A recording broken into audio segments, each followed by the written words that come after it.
పిఠాపురం రెండు తెలుగు రాష్ట్రాల్లో most popular నియోజకవర్గం.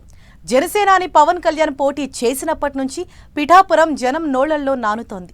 అక్కడ ఏ చిన్న విషయం జరిగినా అందరి ఫోకస్ అటువైపే ఎక్కువగా ఉంటుంది. ఇక అవకాశం ఎప్పుడు దొరుకుతుందా, డిప్యూటీ సీఎంను ఎలా బద్నాం చేద్దామా అంటూ విపక్షం కాచుకొని కూర్చొని ఉందన్న టాక్ రాజకీయ వర్గాల్లో వినిపిస్తోంది.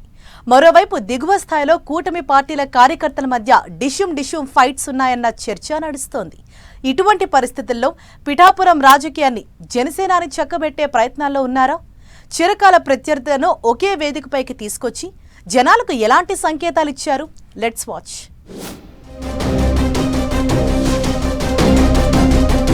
డిప్యూటీ సీఎం పవన్ కళ్యాణ్ సొంత నియోజకవర్గం పిఠాపురం రాజకీయాలు ఇప్పుడు రసవత్తరంగా మారుతున్నాయి. ఆ నియోజకవర్గానికి చెందిన చిరకాల ప్రత్యర్థుల మధ్య కొత్తగా చిగురిస్తున్న స్నేహం talk of the Telugu states అన్నట్లుగా ఉంటోందట. పొలిటికల్ గా అంతగా సంతృప్తి లేరని ప్రచారం జరుగుతున్న ఆ ఇద్దరు మాజీ ఎమ్మెల్యేలు మాత్రం డిప్యూటీ సీఎం పవన్ మాటే వేదవాక్కుగా సాగిపోతుండడం రాజకీయంగా ఆసక్తి రేపుతోందని అంతా టాక్ వినిపిస్తోంది. పిఠాపురం ఎమ్మెల్యేగా డిప్యూటీ సీఎం పవన్ ప్రాతినిధ్యం వహిస్తున్నారు. ప్రస్తుతం ఏపీ రాజకీయాల్లో సీఎం చంద్రబాబు తరువాత డిప్యూటీ సీఎంగా పవన్ మాటే శాసనం అన్నట్లుగా సాగిపోతోంది.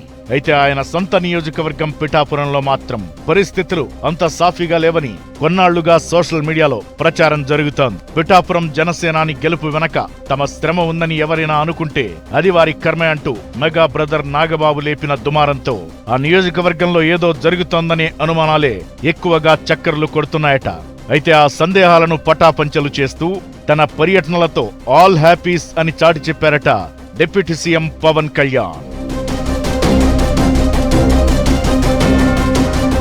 పిఠాపురం నియోజకవర్గం వరకు కూటమి పార్టీల్లో ఇద్దరు మాజీ ఎమ్మెల్యేలు ఉన్నారు. వీరిలో తాజా మాజీ ఎమ్మెల్యే పెండెం దొరబాబు జనసేనలో ఉండగా మరొకరు టీడీపీ సీనియర్ నేత వర్మ.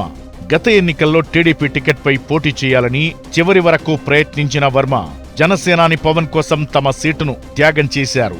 అంతేకాకుండా పవన్ గెలుపును తన భుజస్కంధాలపై వేసుకుని ప్రచారం చేసిన వర్మకు నామినేటెడ్ పదవి ఇస్తామని కూటమి పెద్దలు అప్పట్లో హామీ ఇచ్చారు. ఎన్నికలు ముగిసి దాదాపు ఏడాది పూర్తి కావస్తున్నా టీడీపీ నేత వర్మకు మాత్రం పదవి అందని ద్రాక్షలానే మిగిలింది. ఇదే సమయంలో వైసీపీ హయాంలో ఎమ్మెల్యేగా పనిచేసిన పెండెం దొరబాబు కూడా ఎన్నికల సమయంలో పూర్తిగా సైలెంట్ అయి పవన్ గెలుపు కోసం పనిచేశారంటున్నారు. దీంతో కూటమి ప్రభుత్వం అధికారంలోకి రాగానే ఆయన్ను జనసేనలోకి తీసుకున్నారు. టీడీపీ అధిష్టానమిచ్చిన హామీతో వర్మ, వైసీపీ అధిష్టానంపై అసమ్మతితో దొరబాబు కలిసి పిఠాపురంలో జనసేనాని పవన్ ను గెలిపించారనేది అందరికీ తెలిసిందే. అయితే ఈ విషయంలో కొంతకాలంగా జనసేనలో ఉన్న కొందరు నేతలు రెచ్చగొట్టేలా ప్రవర్తిస్తుండడమే కాకుండా ఆ ఇద్దరు మాజీ ఎమ్మెల్యేలను అవమానాలకు గురి చేస్తున్నారన్న ప్రచారం సోషల్ మీడియాలో జరుగుతోంది. ఇలాంటి ప్రచారంతో వారి అభిమానులు నొచ్చుకుంటున్నారని చెబుతున్నారు. అదే సమయంలో కొన్ని చోట్ల వర్మ, దొరబాబు వారి అనుచరులతో జన సైనికులు వీధి పోరాటాలకు దిగడం కూడా పరిస్థితిని దిగజార్చుతోందన్న చర్చ నడుస్తోంది. ఇలాంటి సమయంలో డిప్యూటీ సీఎం పవన్ రంగంలోకి దిగడంతో పిఠాపురంలో పరిస్థితులన్నీ అదుపులోకి వచ్చాయంటున్నారు. ఎవరు ఏమన్నా జన సైనికులు రెచ్చగొడుతున్నా మీకు నేనున్నానంటూ పవన్ కళ్యాణ్ హామీ ఇవ్వడంతో మాజీ ఎమ్మెల్యేలు వర్మ, దొరబాబు ఎక్కడా నోరు జారడం లేదట.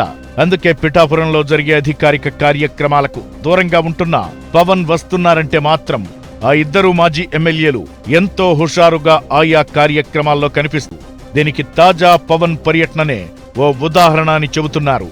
కొంతకాలంగా ఇద్దరు మాజీ ఎమ్మెల్యేలు అసంతృప్తితో ఉన్నారని సోషల్ మీడియాలో ప్రచారం హోరెత్తిస్తున్న పవన్ పర్యటనలో ఆ ఇద్దరు కుడి ఎడమ భుజాలుగా కూర్చోవడంతో విమర్శకుల నోళ్లకు తాళం వేసినట్లయిందట. మొత్తానికి పవన్ కళ్యాణ్ తన రాజకీయ చాణక్యంతో ఇద్దరు సీనియర్లు అసంతృప్తికి గురి కాకుండా చూసుకుంటూ పిఠాపురంలో తన మార్కు రాజకీయం ప్రదర్శిస్తున్నారని అంతా టాక్ వినిపిస్తోంది.